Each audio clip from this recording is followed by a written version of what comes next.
So yes, welcome everybody to Sutton Coldfield Chamber of Commerce in partnership with the Asian Business Chamber. I can see Andrew Khan, the head of Asian Business Chamber, is on the call with us today as well.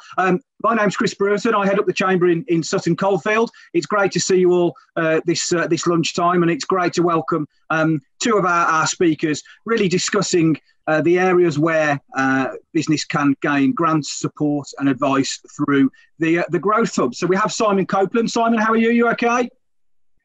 Very good, thank you, and good afternoon to everyone. Wonderful. I know you said this is one of many Zoom calls from 8:30 till 5:30 every single day with your team, which we'll come on to in a moment. So really appreciate you joining us today and being the sort of the main speaker about the opportunities for businesses to gain some awareness of the grants available. We also have Phil Arkinstall, MD of Arc Media and our Sutton Chamber President. Phil, how are you? Yeah, good, thanks. Yeah, good to be here. Good, putting me and Simon to shame with the suit jacket and the new stylish glasses. So thank you, Phil.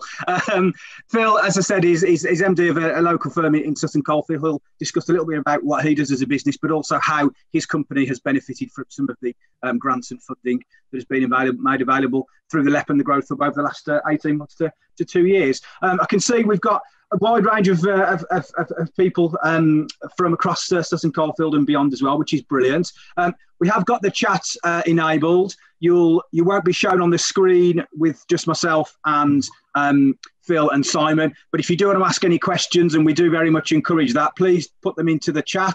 Our panelists will be able to see them, and if you include all the attendees as well, and everyone will be able to see the questions, and we'll pick those up after the two presentations. A few sort of housekeeping things from me as well. Obviously, this is one of a series of webinars that we run across various divisions in the chamber. You've obviously been onto the events website, so you can see, having registered for this one, all of our other events at the moment. So I really would encourage you to look into those as we go towards Christmas. We've recently released our Zoom networking events across the range of our divisions that start at the beginning of December. So as a bit of a Christmas social, I know Phil will be wearing his Christmas hat for our Sutton one, no doubt. And Simon, you're welcome to join us if you'd like as well.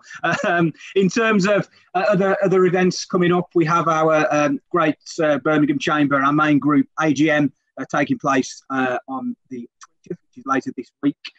Again, a good way to see how the wider group have helped and performed over the last 12 months. And lastly, our Sutton, Coldfield, Lichfield and Tamworth and Cannock Chase Business Awards have been launched back in October. They're taking place online in January, and the deadline for nominations for that is the end of this month. So again, if you as a business have done well this year despite the current pandemic, or have really sort of shown such good work in pivoting or adapting to the current situation, we really would encourage you to put your business forward if you have a postcode in any of those areas. Speak to your relationship manager or ourselves for more details. So that's the start from me. Once again, a huge welcome to Simon and Phil. Simon, in your role as the Growth Hub spokesman, I will pass over to you and look forward to hearing some of the information you're going to give to our businesses. Pleasure.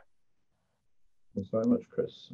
Just share the screen.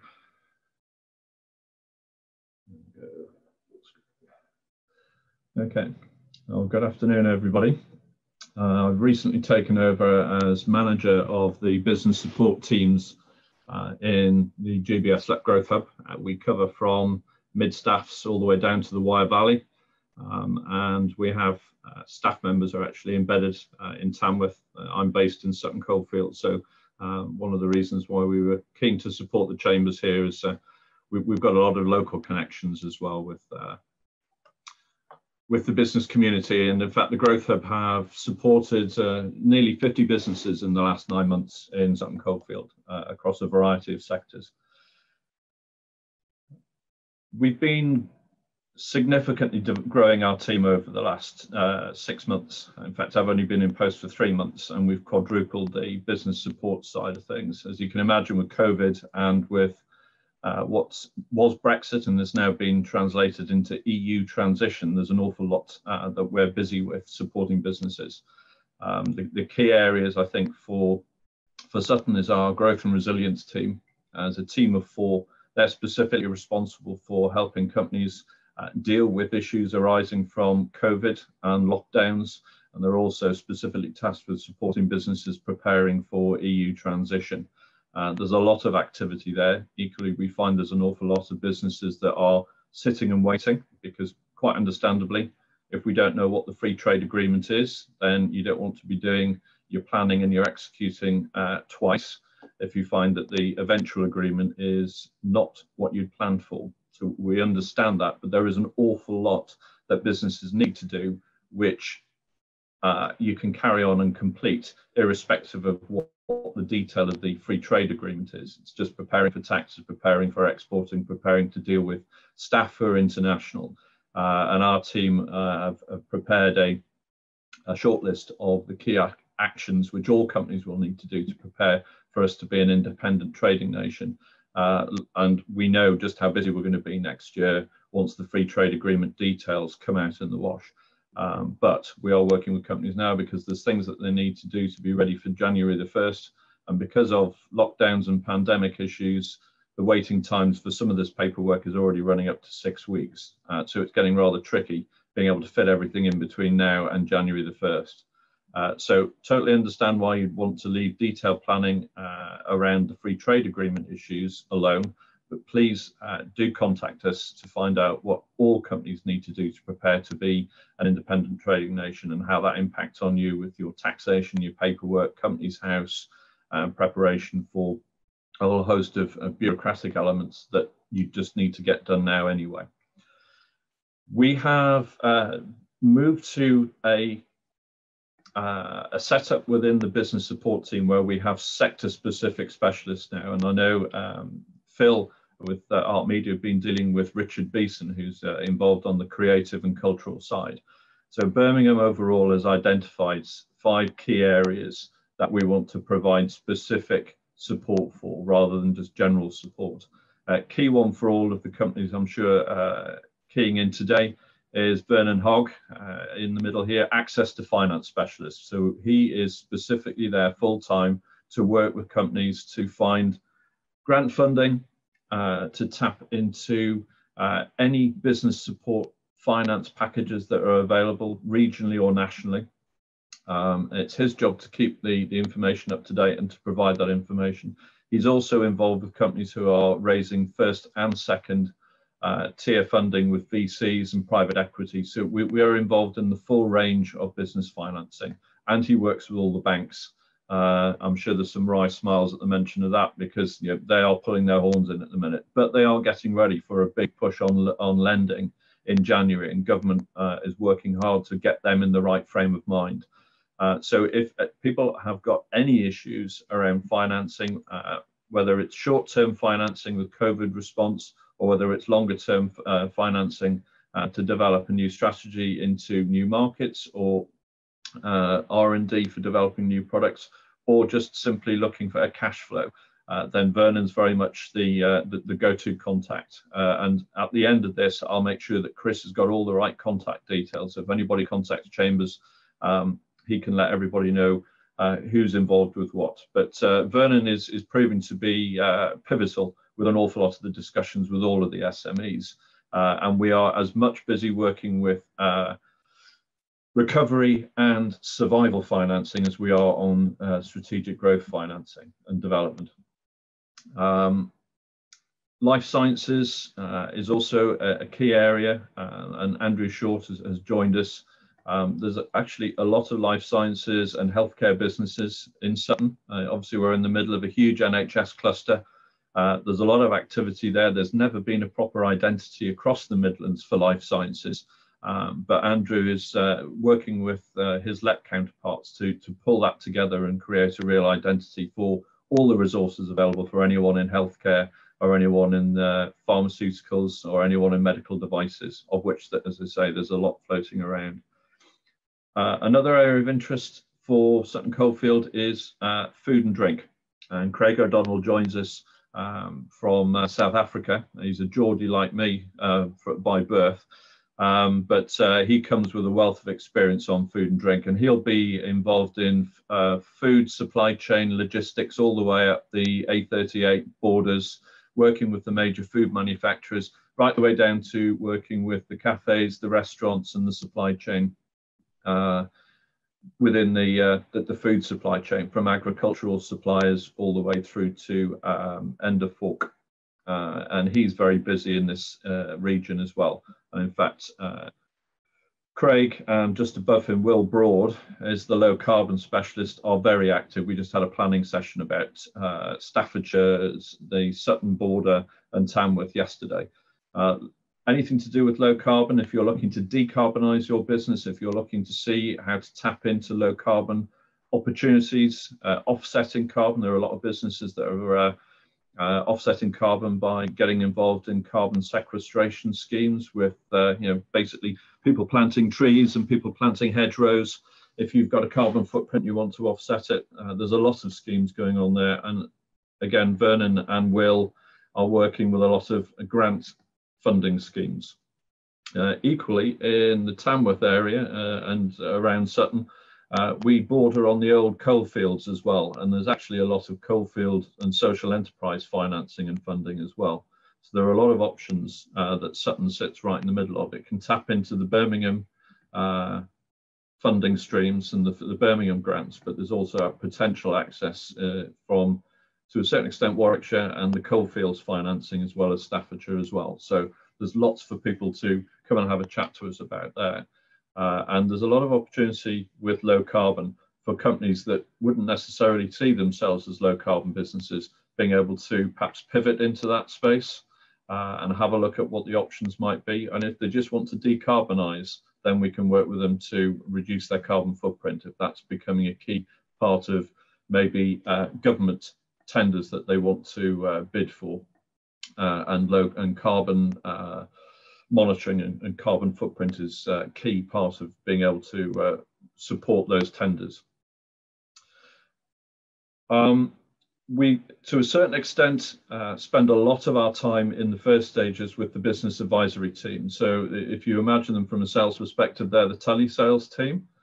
So they are forward-facing. Anyone who calls into our business support team will talk to the business advisors first.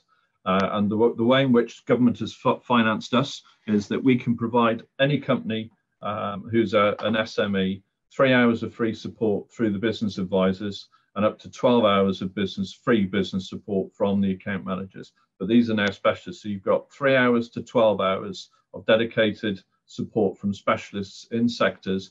We can bring all of them in. So growth and resilience will work with access to finance, will work with low carbon. So it's not that you have access to one, you have access to the knowledge of the whole team. And it's just whatever your ambition is, whatever the issues are that you're looking to manage and deal with, you can tap into those resources and use them accordingly. We also are, and hence the name Hub, we are the point of contact for every other organisation that provides business support in the region and nationally, and to a greater extent internationally. And if we don't have the resources in-house, we can introduce you to the resources that are specialists that address the needs that we've identified, working with you on what your plans are and what your issues are.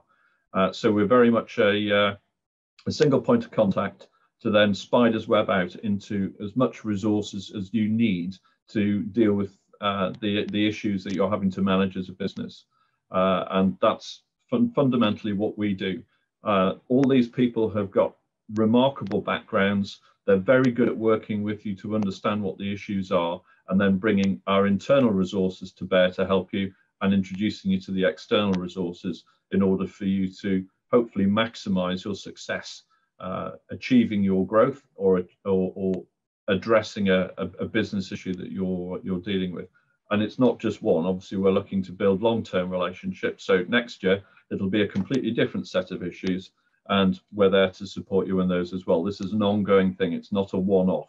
You can come and contact us and work with us as often as you like, and we're here to support you. The final piece for us is the Skills Hub, which thankfully I don't have to manage. That's Daniel Degg looks after that team, but they look after all the skills training analysis side of things. They work with the leadership management partners, peer-to-peer networks.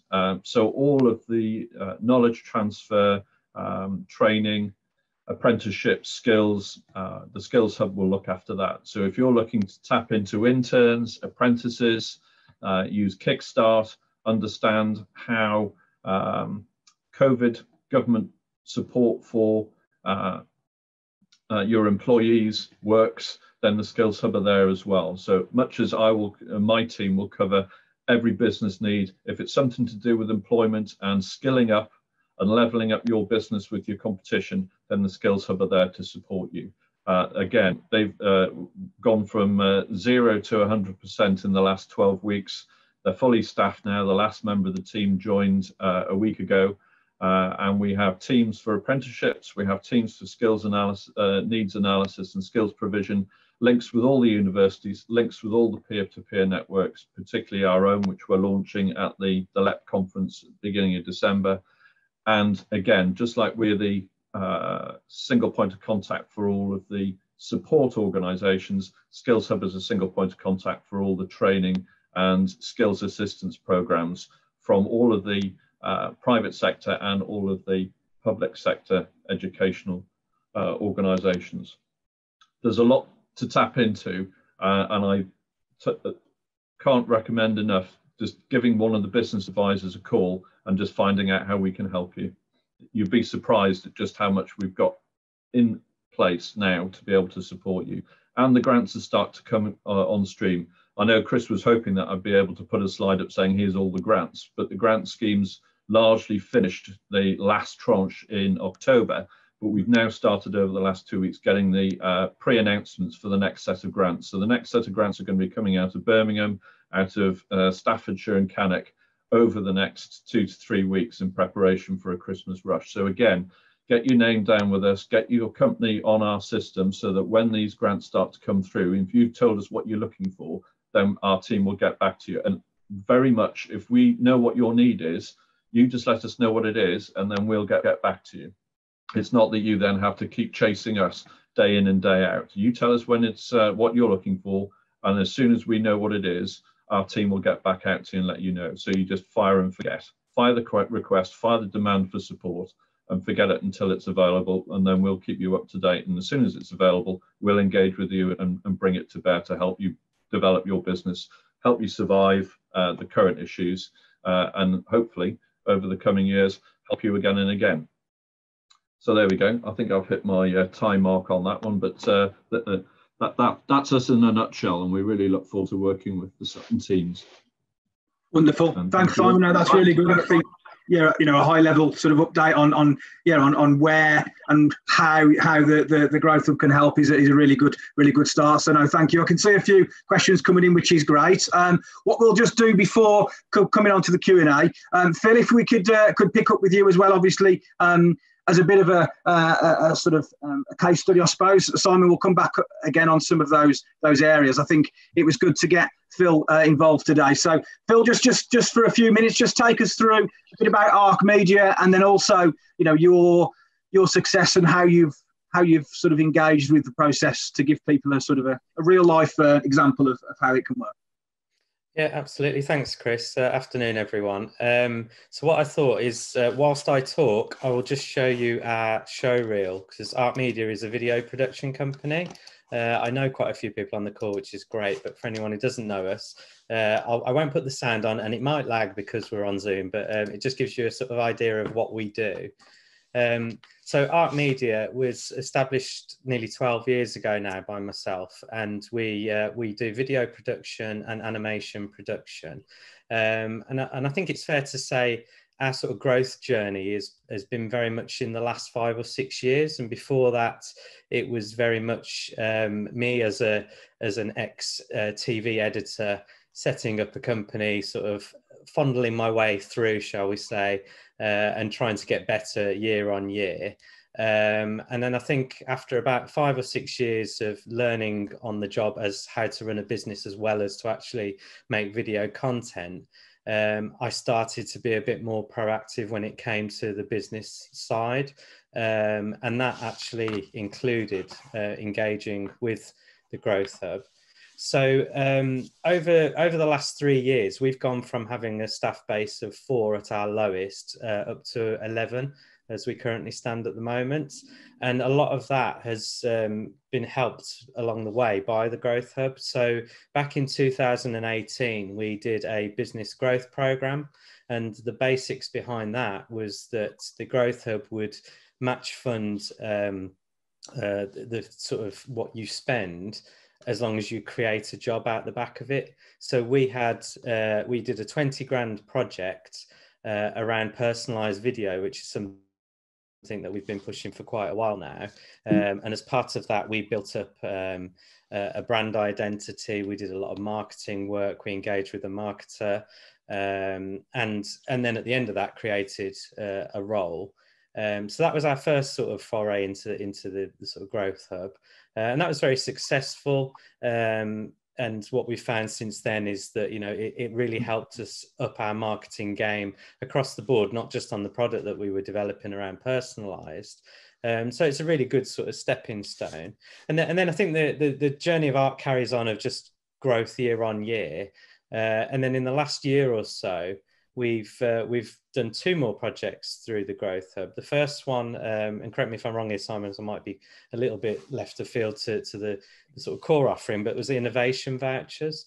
So innovation vouchers, again, it used the model of match funding. So we did a £5,000 project that was match funded. So we had £2,500 off the Growth Hub or off the innovation vouchers to work on our process mapping. And the goal of that exercise was to improve our quality scoring with tendering. So we were aiming to get Art Media closer to the ISO 9001 standard. But what we realized is that we probably didn't actually need to go through with that at the level we're at, but actually doing the process mapping and the systemization of Art Media as a business was essential for the sort of next stages of growth.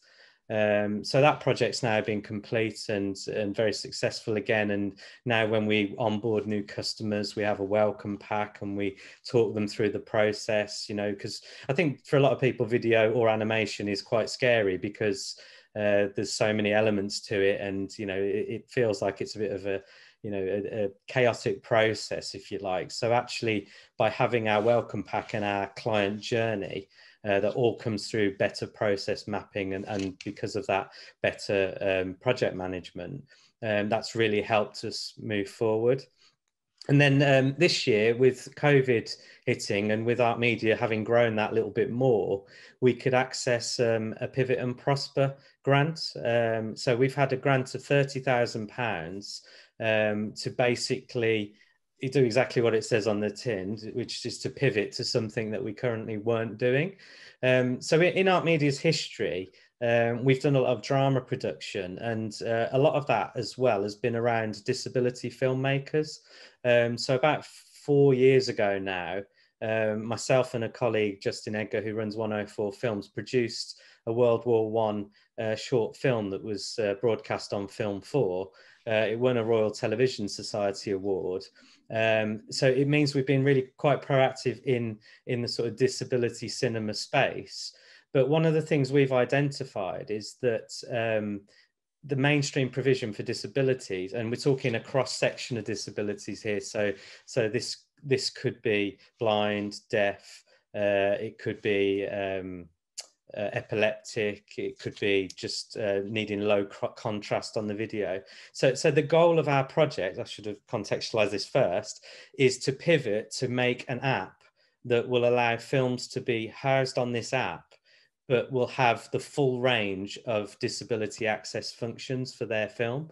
And because we've made a couple of feature films over the years, we're trialing that with the Pivot and Prosper grant to make a couple of our films completely accessible to every disability, which I don't think Netflix or Amazon do particularly well at the moment. Yes, they might have subtitles, but actually, you know, just having a version that's taken out any sort of bright flashes in sequences for epileptics, or having subtitles that aren't just tiny along the bottom of the screen, but are actually really big for very heavily visually impaired people.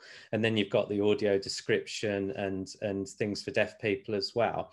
By offering an app that people can download on their phone, we believe that if we can encourage somebody like the BFI or other sort of national or international organisations to on board with this, then we can pivot and prosper in the sense of finding a new market around having our app to engage with different marketplaces.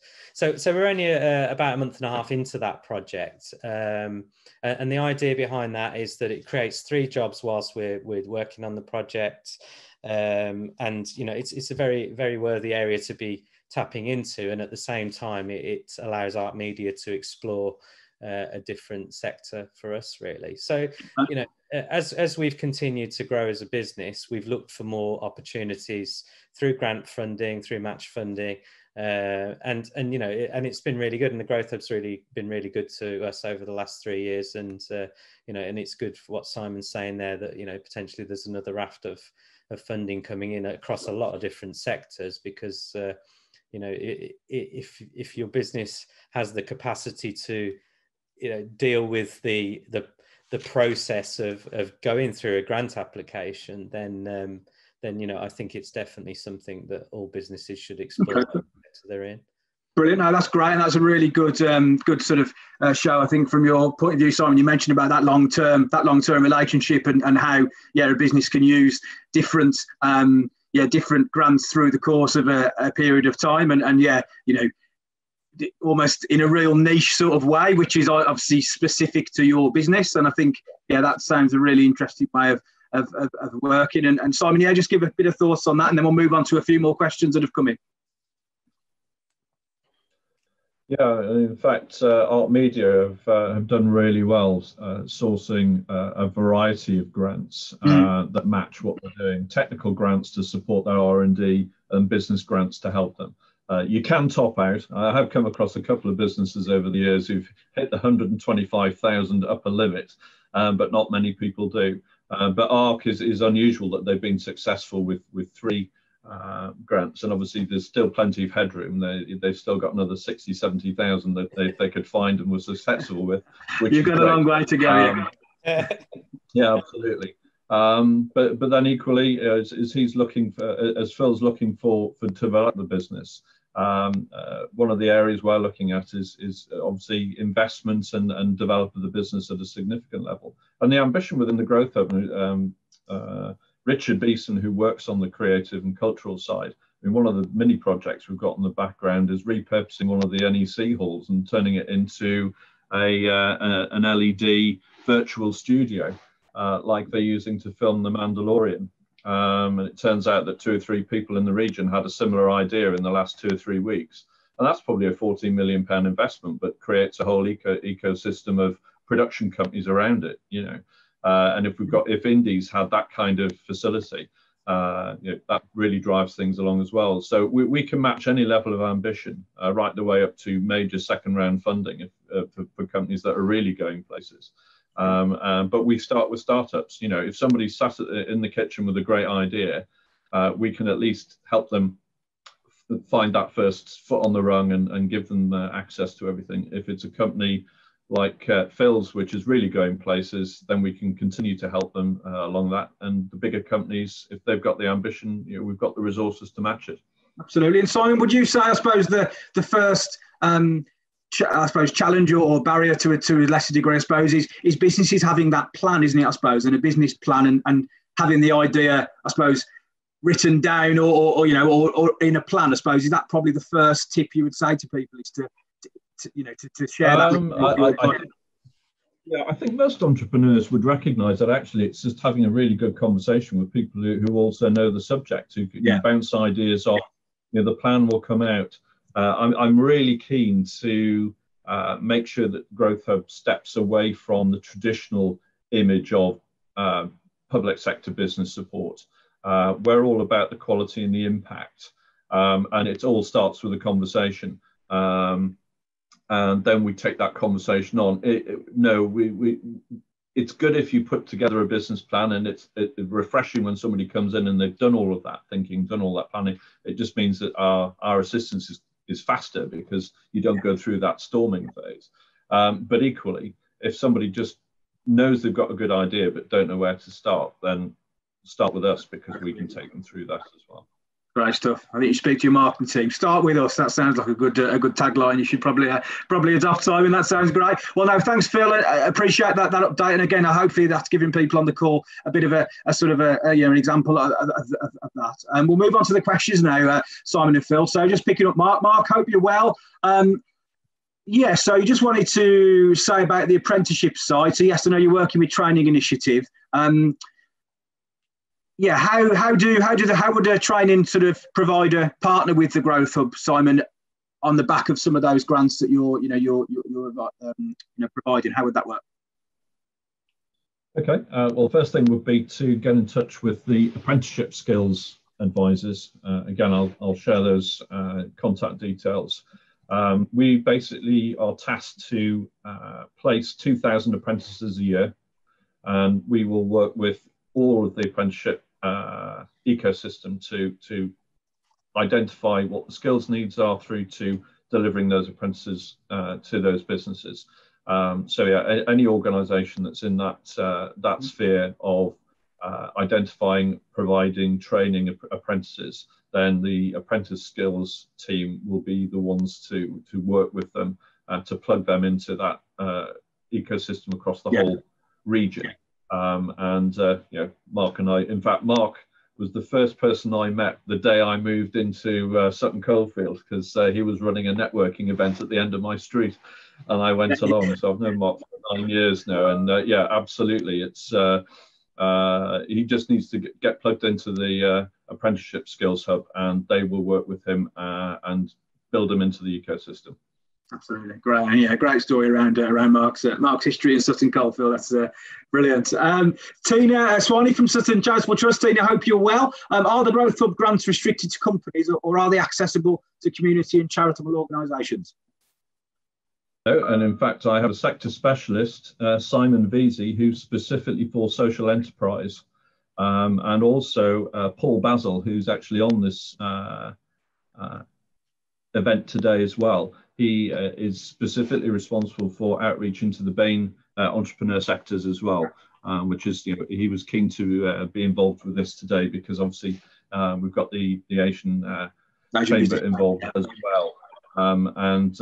Absolutely, we will work with non-profits, we'll work with community groups, and Simon Veazey specifically there to work with social enterprise. And we've seen with this year being particularly strange for everyone, quite a lot of companies pivoting into social enterprises as a way of reacting to the COVID issues that have put such pressure on businesses. So absolutely, yeah, more than happy to talk to anyone in the charitable, non-profit and social enterprise sectors. Wonderful, great. Tina, I hope that's answered the question. And yeah, if Simon can reach out, that would be perfect. There we go.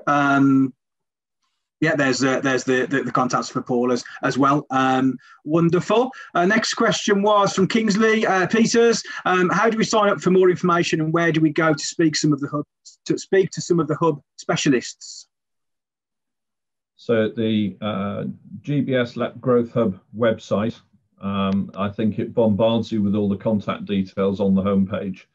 So GBSLEP, I'll drop it in. It's quite a mouthful to. One of those ones where I'm really glad that we've got autofill after you've done it once. There we go. Yeah, that's gone. Oh, there we go. Brilliant. Yeah, let's just share it with all the attendees as well. That's brilliant. Yeah, certainly get in touch, Kingsley. I know your Sutton-based business studies is working well at the moment, and I know working with Phil, I believe, as well. So there's a connection there as well. If there's any other questions, by all means, put them into the question area.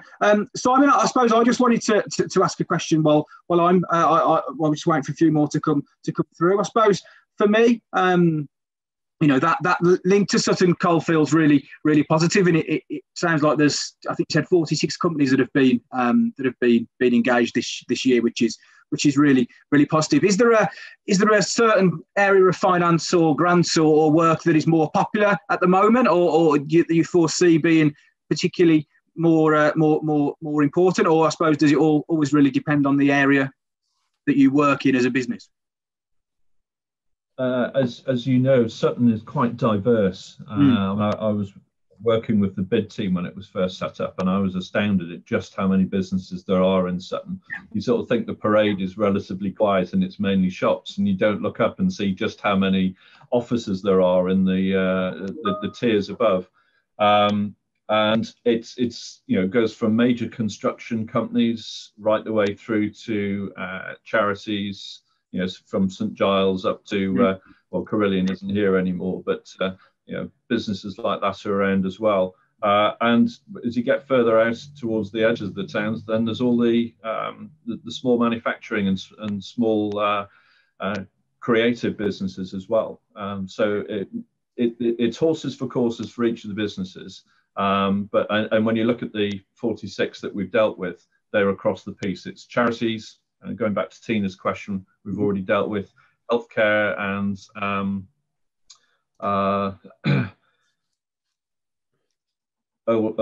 age support organisations, right the way through to design and obviously art media on the production side of things. So we cover the whole piece. Wonderful. I've just had another question from Jocelyn Lewis Gregory on the Q&A. Simon, I would like support with planning a course that will equip young people with skills and tools that is required to plan career trajectory and take the next steps towards new career goals. Who would Jocelyn Worth be speaking to there? Would that probably be the training and the skills team? Yeah, that will be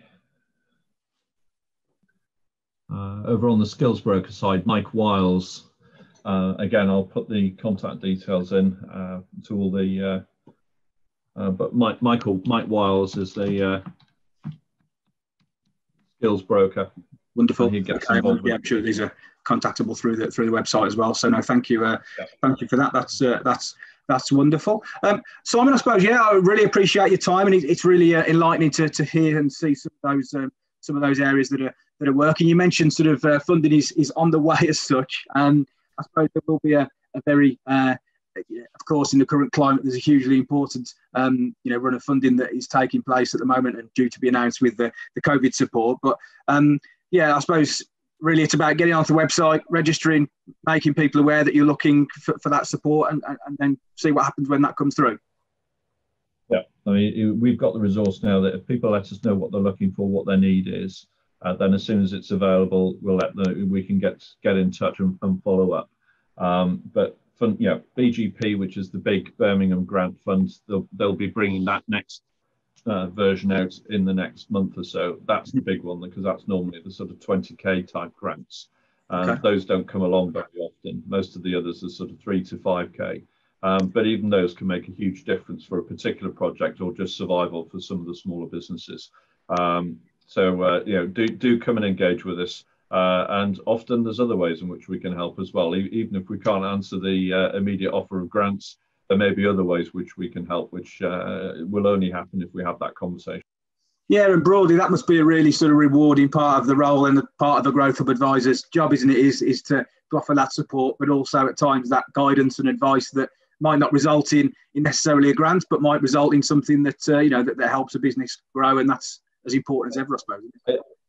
The team is the highest performing team I've managed in about 15 years, and they are absolutely committed and they are buzzing. I mean, I've said it's almost like herding kittens sometimes, because they're bursting with energy. They're going off in their own sectors, doing their stuff, but they are passionate about supporting businesses, and they all feel as if they've arrived at the right place at the right time. Because if you slap in the middle of COVID, recovery, and EU transition and Brexit, if you're going to be business support, now is the time to be doing it. And the team is big enough, and government are funding us well, so that we can commit to providing long-term support in the region. But this team are really good, and they are the best bunch of people I've worked. I mean, I look forward to stuck into it every day. It's draining for us because there's an awful lot to do, but we bounce off each other. The energy's there, and we can see that we're making a difference. Every time we see a company recover or a company start to